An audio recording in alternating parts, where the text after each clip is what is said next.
안녕하세요. 캐나다 투데이입니다.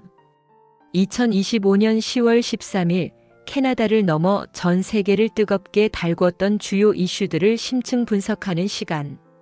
캐나다 정부의 경제 정책부터 우리의 밥상 물가, 그리고 급변하는 국제 정세까지 여러분의 삶과 직결된 중요한 소식들을 지금부터 자세히 살펴보겠습니다. 그럼 첫 번째 뉴스부터 시작해 볼까요? 2025년 10월 10일 마크 카니 캐나다 총리가 고물가에 시달리는 국민들의 부담을 덜어주기 위한 종합 대책을 발표했습니다. 주요 내용은 컨설팅, 출장 등 불필요한 정부 지출의 대규모 삭감, 중산층 대상 소득세율 인하, 더 많은 필수 품목에 대한 GST 면제 확대 등입니다. 이번 조치는 민생 안정에 집중하겠다는 정부의 강력한 의지를 보여줍니다. 특히 정부가 먼저 컨설팅 비용 등 허리띠를 졸라매는 모습을 보여주며 정책의 정당성을 확보하려는 의도가 엿보입니다. 하지만 동시에 막대한 재정 적자에 대한 우려도 커지고 있습니다. 정부 지출 삭감만으로는 세금 인하와 GST 면제로 인한 세수 감소를 메우기 어렵기 때문입니다. 야당에서는 이를 선심성 정책이라 비판하며 구체적인 재원 조달 방안 없이는 국가 부채만 늘릴 것이라고 공격하고 있습니다. 결국 이 정책의 성공 여부는 어떻게 재원을 마련할 것인가와 실제로 국민들이 그 효과를 체감할 수 있는가에 달려 있습니다. 중산층에 해당하신다면 소득세율 인하로 인해 연말정산 시 세금 환급액이 늘어날 수 있습니다.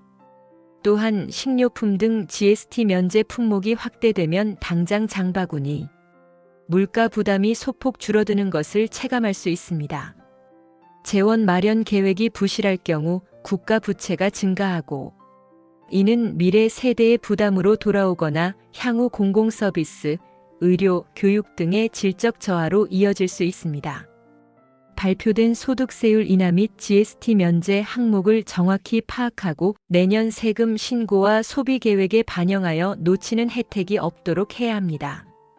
관련 정보는 캐나다 국세청 웹사이트에서 확인할 수 있습니다. GST 면제 품목이 무엇인지 확인하고 해당 품목 위주로 소비 계획을 세우면 생활비 절약에 도움이 됩니다. 캐나다 정부가 내놓은 물가 안정 대책, 과연 우리의 지갑을 지켜줄 수 있을지 귀추가 주목됩니다. 다음 뉴스는 우리 모두의 건강과 직결된 이야기인데요. 바로 건강한 식단에 대한 비용 문제입니다. 캐나다 정부가 권장하는 건강 식단을 따르려면 4인 가족 기준 연간 $11,000 약 1,100만 원 이상이 필요하며 이는 저소득층에게 엄청난 장벽이라는 괸프 대학의 연구 결과가 나왔습니다. 이 연구는 단순히 비싸다는 푸념을 넘어 구체적인 데이터로 건강 불평등 문제를 수면 위로 끌어올렸습니다. 정부는 국민에게 채소, 과일, 통곡물 섭취를 권장하지만 정작 가공식품이나 패스트푸드보다 훨씬 비싼 현실을 외면하고 있다는 비판입니다. 특히 물류비가 비싼 북부 지역이나 원주민 거주 지역의 식료품 가격은 상상을 초월하여 건강 가이드라인은 그들에게 딴 세상 이야기일 뿐입니다. 매달 식료품비 예산을 초과하게 만드는 주된 원인이 됩니다. 특히 자녀를 키우는 가정에서는 건강과 비용 사이에서 끊임없이 갈등하게 만듭니다. 경제적 부담으로 인해 신선식품 대신 저렴한 가공식품을 선택하게 되면 장기적으로 비만, 당뇨 등 만성 질환의 위험이 높아져 개인의 삶의 질은 물론 국가 전체의 의료비 부담을 가중시킵니다. 주간 할인 전단을 적극 활용하고 제철 과일과 채소를 구매하며 영양소는 보존되면서 가격이 저렴한 냉동 채소, 과일을 이용하는 지혜가 필요합니다. 지역 커뮤니티 가든에 참여하거나 식료품 공동 구매를 통해 비용을 절감할 수 있습니다. 식량 불안 문제 해결을 위한 정부의 보조금 정책이나 물가 안정 대책에 관심을 갖고 관련 시민단체 활동을 지지하거나 서명운동에 동참할 수 있습니다. 네, 캐나다에서 건강하게 먹는 것이 왜 이렇게 어려운 숙제가 되었는지 씁쓸함을 감출 수 없네요. 다음은 캐나다 이민을 준비하는 분들에게 희소식이 될 만한 소식입니다. 바로 프랑스어의 중요성에 대한 이야기입니다. 캐나다 이민부 IRCC는 2025년 10월 8일 익스프레스 엔트리 시스템을 통해 프랑스어 구사 능력자 4,500명을 대규모로 초청했습니다. 이는 특정 기술이나 능력 보유자를 타겟으로 하는 카테고리 기반 선발의 대표적인 사례입니다. 이번 대규모 선발은 캐나다 이민 정책의 패러다임이 변하고 있음을 명확히 보여줍니다. 과거에는 CRS 점수라는 단일 잣대로 가장 높은 점수를 받은 사람을 뽑았다면 이제는 캐나다 사회에 지금 당장 필요한 사람을 먼저 뽑겠다는 전략적 변화입니다. 특히 프랑스어는 퀘벡주뿐만 아니라 캐나다 전역의 프랑스어 사용 커뮤니티를 활성화하고 이중언어 국가로서의 정체성을 강화하려는 정부의 강력한 의지가 반영된 것입니다. 이는 영어가 절대적인 기준이었던 기존의 통념을 깨는 중요한 변화입니다. 영어 점수의 한계를 느끼던 이민 준비자들에게 프랑스어라는 새로운 가능성이 열렸습니다. 특히 한국에서 제2외국어로 프랑스어를 공부한 경험이 있다면 이를 발판으로 캐나다 영주권에 도전해 볼 수 있는 기회가 될 수 있습니다. 특정 기술, 의료, 건설 등이나 언어 능력을 갖춘 인재들이 더 유리해지면서 이민 준비 과정이 더욱 세분화되고 전문화될 것입니다. 이민 준비자들은 자신의 경력과 능력에 맞는 카테고리가 무엇인지 IRCC 웹사이트를 통해 지속적으로 확인하고 해당 분야의 자격 요건을 미리 갖추는 전략적인 준비가 필요합니다. 만약 프랑스어에 관심이 있다면 지금부터라도 TEF나 TCF 같은 공인 어학시험 준비를 시작하는 것이 강력한 무기가 될 수 있습니다. 우리는 캐나다가 이중언어 사회임을 다시 한번 인식하고 자녀 교육이나 본인의 커리어 개발에 있어 프랑스어의 중요성을 고려해 볼 필요가 있습니다. 많은 정부 기관이나 대기업에서 이중언어 구사자를 우대하고 있습니다. 이제 캐나다에서 프랑스어는 선택이 아닌 필수가 되어가는 느낌인데요. 이민을 준비하는 분들이라면 꼭 참고하셔야겠습니다. 다음 뉴스는 BC주의 파업 소식입니다. 정부와 노조 간의 팽팽한 줄다리기 함께 보시죠. BC주 공무원 노조 BCGEU가 생활비 인상을 요구하며 파업 중인 가운데 주 재무장관이 노조의 요구가 불분명하다고 발언하여 파업 중인 공무원들을 당혹스럽고 분노하게 만들었습니다. 현재 상황으로 인해 BC 리커 스토어의 모든 지점이 문을 닫아 주민들의 불편이 가중되고 있습니다. 이 뉴스의 핵심은 소통의 부재와 정치적 수사입니다. 노조는 기록적인 인플레이션을 따라잡을 수 있는 생활비 연동, 임금 인상을 명확히 요구해왔습니다. 하지만 재무장관은 이를 모른 척하며 협상 지연의 책임을 노조에 떠넘기려는 의도로 비칠 수 있습니다. 이는 단순히 임금 협상을 넘어 정부와 노동자 간의 신뢰가 얼마나 깨져 있는지를 보여주는 단면입니다. 공공서비스의 마비가 점점 증가하고 있습니다.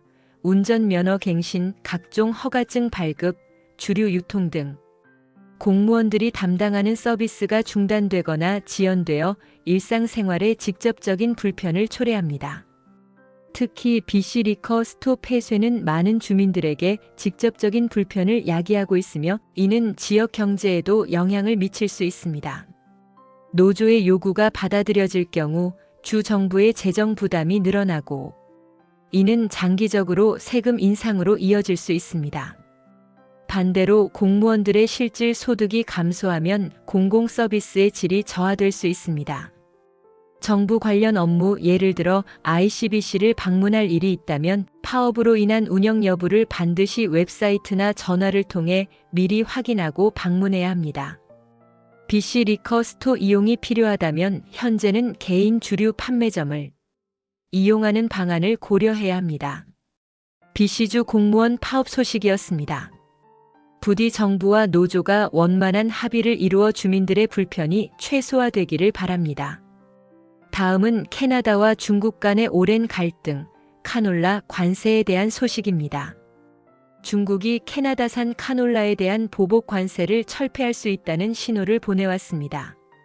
단 캐나다가 세계무역기구 WTO에 제기한 소송을 취하하는 조건을 내걸었습니다. 이로 인해 캐나다 정부와 농업계는 중요한 선택의 기로에 놓였습니다. 이 갈등은 2018년 캐나다가 화웨이 부회장 멍완저우를 체포한 것에 대한 중국의 명백한 보복 조치로 시작되었습니다. 중국은 해충을 문제 삼았지만 국제사회는 이를 정치적 행위로 해석했습니다. 수년간 캐나다 카놀라 농가는 최대 수출 시장을 잃고 막대한 피해를 입어왔습니다.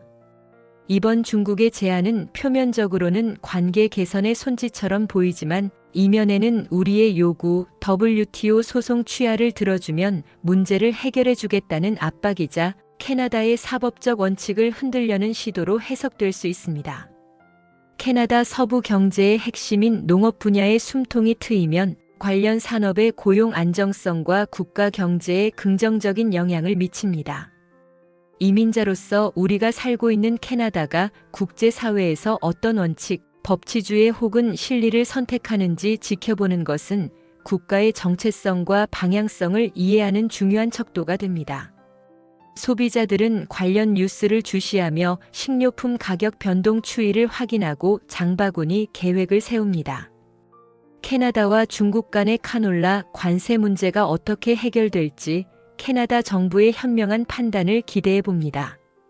다음은 국제 정세와 관련된 소식인데요. 트럼프 대통령의 경고가 전 세계에 어떤 파장을 불러올지 함께 살펴보겠습니다. 2025년 10월 12일 현재 도널드 트럼프 미국 대통령이 러시아가 우크라이나 전쟁을 조속히 끝내지 않을 경우 우크라이나에 장거리 토마호크 미사일과 같은 강력한 무기를 보낼 수 있다고 경고했습니다. 이 발언은 블라디미르 푸틴 러시아 대통령에게 압력을 가하기 위한 핵심 무기 시스템 사용 가능성을 시사합니다.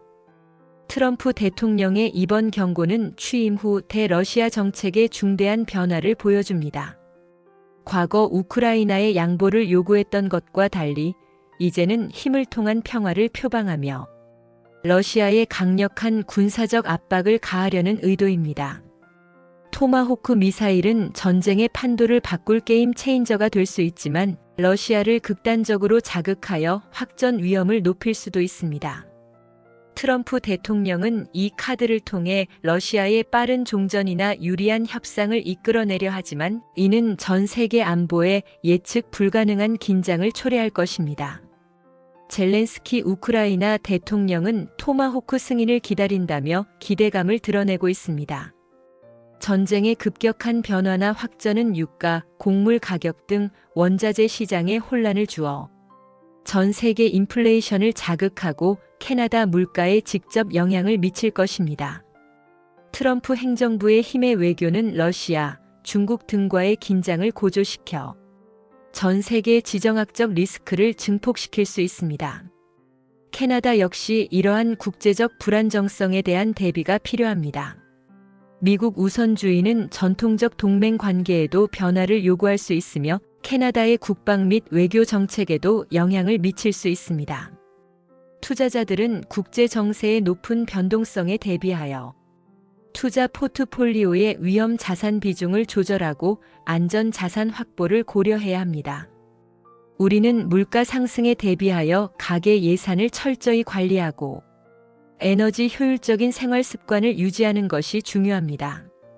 마지막 소식은 해외여행 계획이 있는 분들에게 중요한 정보인데요. 일본 교토의 숙박세 도입에 대한 이야기입니다. 캐나다인들이 즐겨 찾는 일본의 인기 관광지.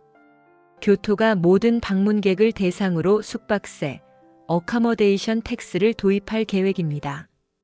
이는 전 세계적인 관광 도시들이 겪는 딜레마를 보여줍니다. 관광객은 도시 경제에 활력을 주지만 동시에 교통 혼잡, 소음, 쓰레기, 부동산 가격 상승 등 지역 주민의 삶의 질을 떨어뜨리는 부작용을 낳습니다. 숙박세는 이러한 사회적 비용의 일부를 관광객에게 부담시켜 그 재원으로 관광 인프라를 개선하고 지역 사회에 환원하겠다는 지속 가능한 관광을 위한 정책입니다. 베네치아의 입장료 등과 같은 맥락입니다. 앞으로 일본 교토를 여행할 때 숙박비 예산에 숙박세를 추가로 고려해야 합니다. 액수는 크지 않더라도 여행 예산 계획의 변수가 됩니다. 전 세계적으로 지속 가능한 관광, 공정 여행에 대한 인식이 확산되면서 단순히 즐기는 것을 넘어 현지 문화와 환경을 존중하는 여행 방식에 대한 고민이 필요해졌습니다. 일본뿐만 아니라 유럽 등 다른 관광 대국을 여행할 때도 도시세, 숙박세 등이 있는지 사전에 반드시 확인하고 예산에 포함시켜야 합니다. 유명 관광지만 고집하기보다 덜 알려진 소도시를 방문해 보는 것도 좋은 방법입니다. 또한 현지 문화를 존중하고 쓰레기를 함부로 버리지 않는 등 성숙한 시민 의식을 보여주는 것이 중요합니다. 숙박세 도입 등으로 인기가 높은 숙소는 가격이 오르거나 예약이 더 어려워질 수 있으니 여행 계획이 확정되면 최대한 빨리 숙소를 예약하는 것이 유리합니다. 지금까지 캐나다와 전 세계를 강타했던 주요 뉴스들을 캐나다 투데이에서 심층 분석해드렸습니다. 오늘 전해드린 소식들이 여러분의 일상과 미래 계획에 도움이 되었기를 바랍니다. 저희는 다음에도 더욱 알찬 소식들로 찾아오겠습니다. 구독과 좋아요는 좋은 컨텐츠를 제작하는 데 큰 힘이 됩니다. 시청해주셔서 감사합니다.